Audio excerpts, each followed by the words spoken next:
So in this video, what we are going to be analyzing is, can we call the Eagles one of the NFL's top 10 powerful teams even after a 3-game losing streak?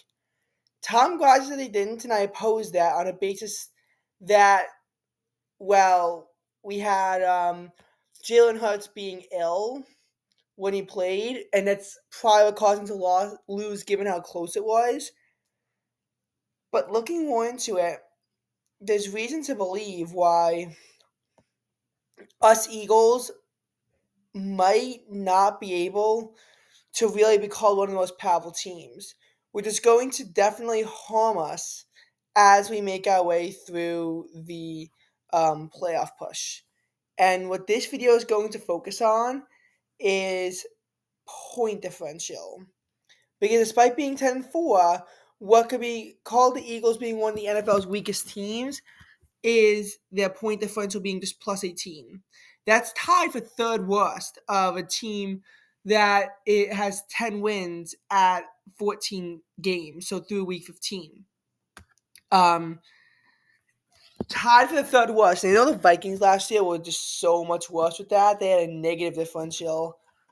But if the Eagles, keep playing the way they've been playing, they might finish a year with a negative point differential at a record like 10-7 or 11-6. First of all, though, we have to take off teams that have losing records. So the Giants, Commanders can be taken off. We can take off the Seahawks. We can take off the Cardinals, obviously. We can take off the Packers. We can take off the Bears. We can take off the Falcons. We can take off the Panthers. And then when you look at the AFC, you're also going to be taking off the Jets and the Patriots. You can say bye-bye to even the Broncos have a significant losing differential. Raiders are going away. Chargers are going away. You can say goodbye to the Bengals, especially to a team like the Steelers. And, definitely the Titans. What worries me is point differential. I know strength of victory is based off of teams' records, and the Eagles actually did beat some good teams. But when you look at point differential, they can often show you by how much you won. If you look at point differential in the AFC South, for example, the Texans would be atop the division, then the Jaguars, and then the Colts. And that can somewhat paint the story as to how the games have been going in these divisions.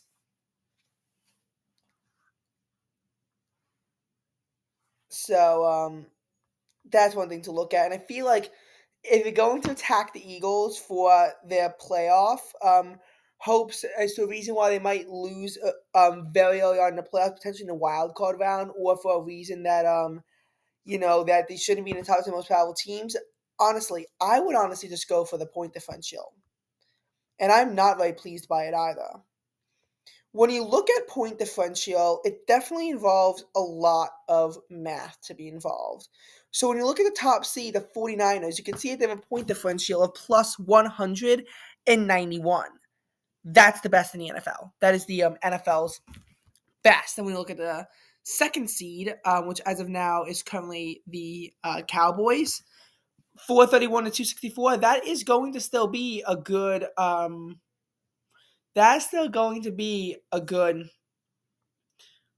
positive 167, I want to say, which is definitely a very high differential.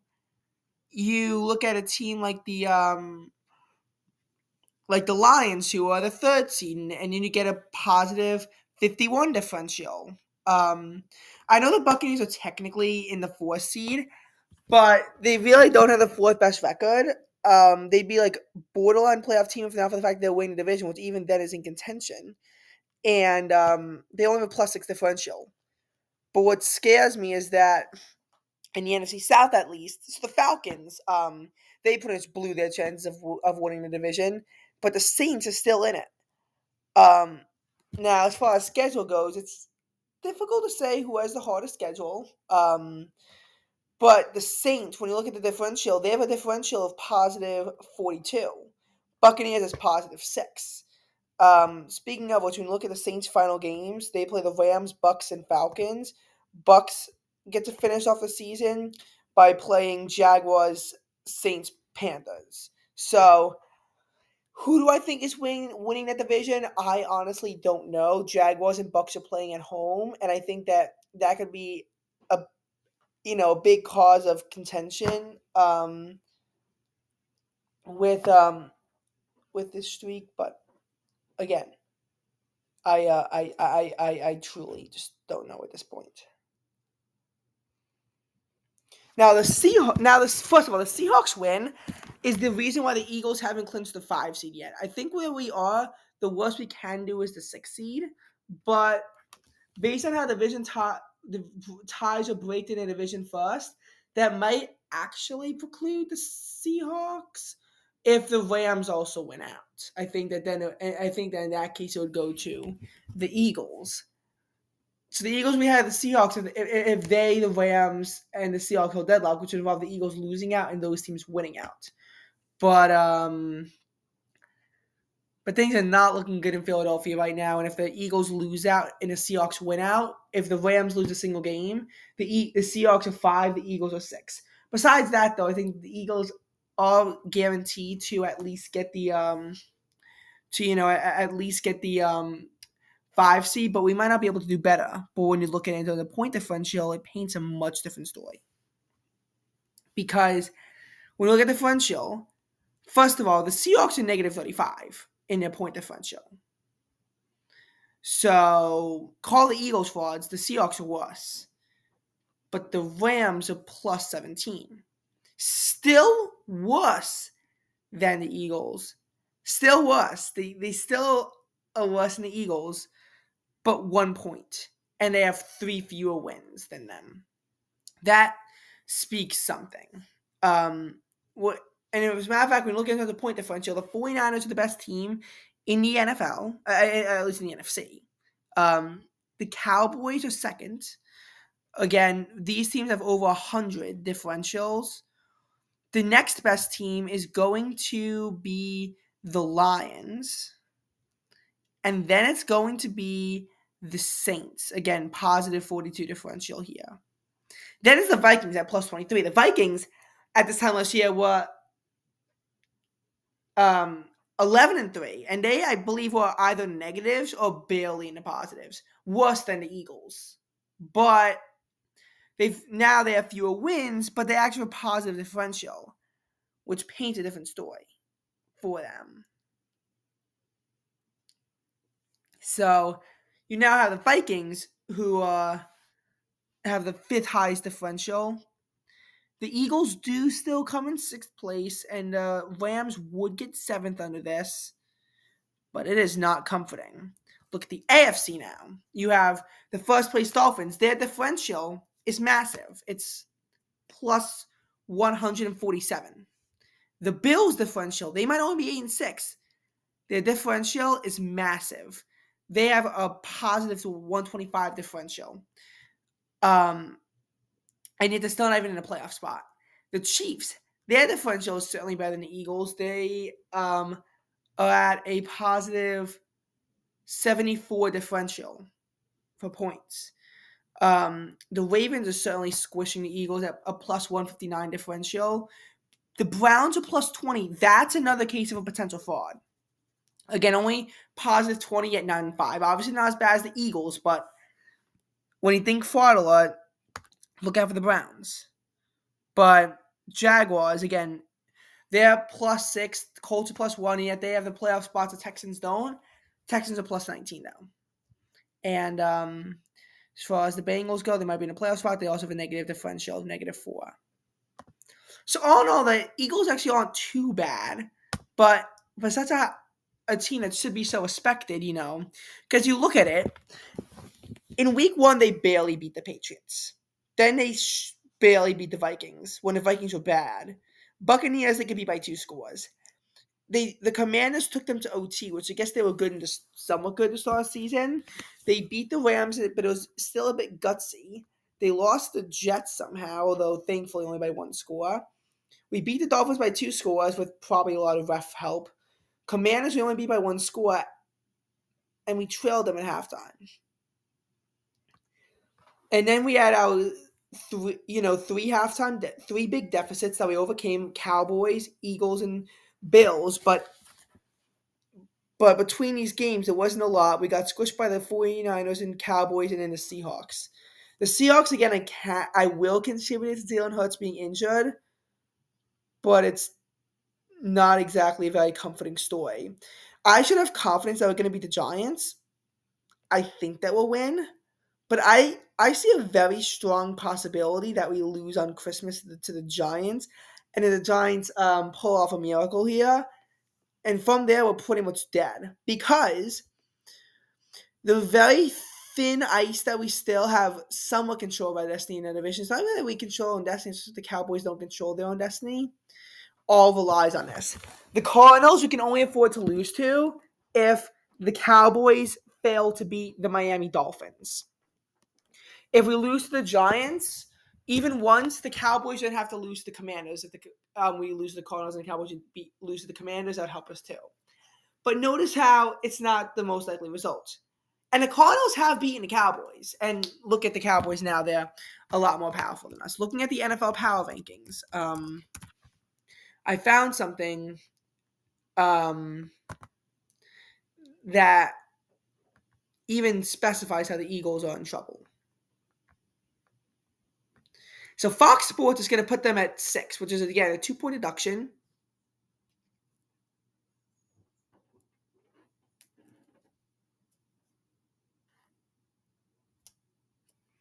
And what this really shows is that the Eagles have problems, and and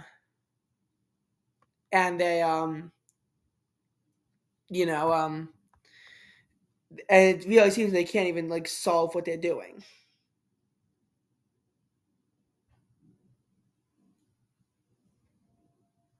So again, I don't know exactly what's wrong with them, but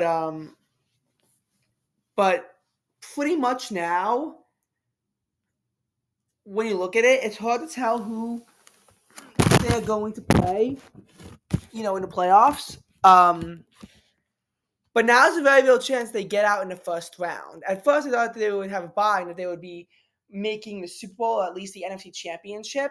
After their Week 13 loss, I still thought they would be able to make the NFC Championship. After Week 14, I was like, okay, maybe the NFC Championship is a bit of a stretch, but they should be able to at least make the divisional round.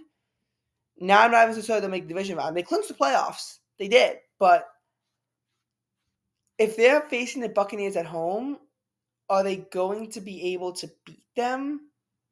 It's a real question. And Fox Sports is probably going to come under a bit of scrutiny because yes, they are putting the Bills in their the Bills, they did put in the top 3, but when you look at the Browns, they're being put in 7, and they put the Lions in 8. The sources, honestly, it's saying Eagles in trouble, but it's probably even worse than that. When you look at this Twitter account, and what they're saying, and you look at what they are, you see the 49ers juggernauts, Super Bowl contenders. You have Ravens, Chiefs, and Dolphins. Cowboys and Lions are dangerous to the opponent and sometimes themselves, so that means they can sometimes beat up on themselves. You have the Eagles, who again they're in this must-win. Really, the sky is falling down for Philadelphia. There's a crisis, and if we don't avert it, we will wind up probably in a historic late season collapse that would probably honestly look something like what the Dolphins did last year. Let's say that we can't win. We see our division title hopes sink away. We do get a win. We do get the 5 seed there, but then we, wind up losing. Or maybe we can barely beat a sucky team like the Buccaneers, Falcons, or Saints, and then we face a real team in the division round and we get squished. I will say, no NFC East team has won a division since 2004. The Eagles might be cursed by that. You have the Jaguars as frauds, obviously. Then you have the Browns, Rams, Vikings, Bengals, and Buccaneers in that could maybe win a playoff game. You have the Colts, Texans, and Broncos, and they said they wouldn't win a playoff game. They might even make the playoffs, but the season went way expected. Then you have the team that no one wants to play in January is the Bills. And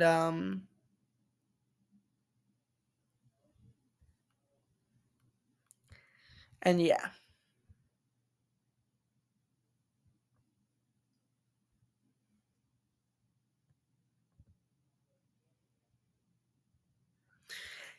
I will say the Cowboys falling out of top 5, for this source definitely helps, and they still have the Eagles at 6.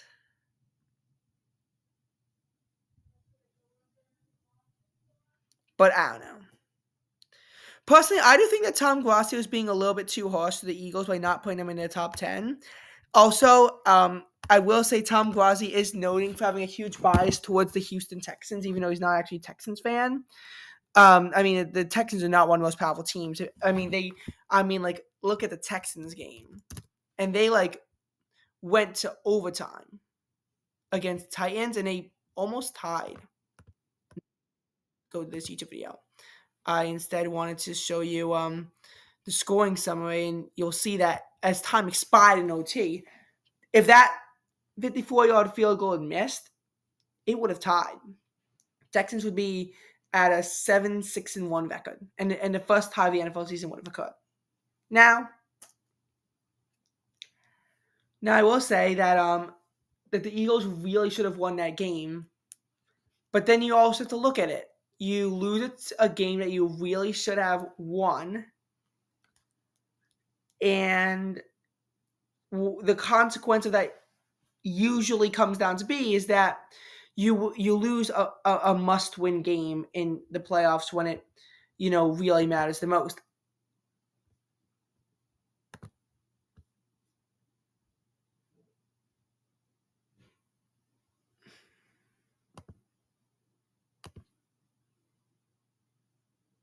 And was I just recording there? I think so. I think I'm still recording, yeah.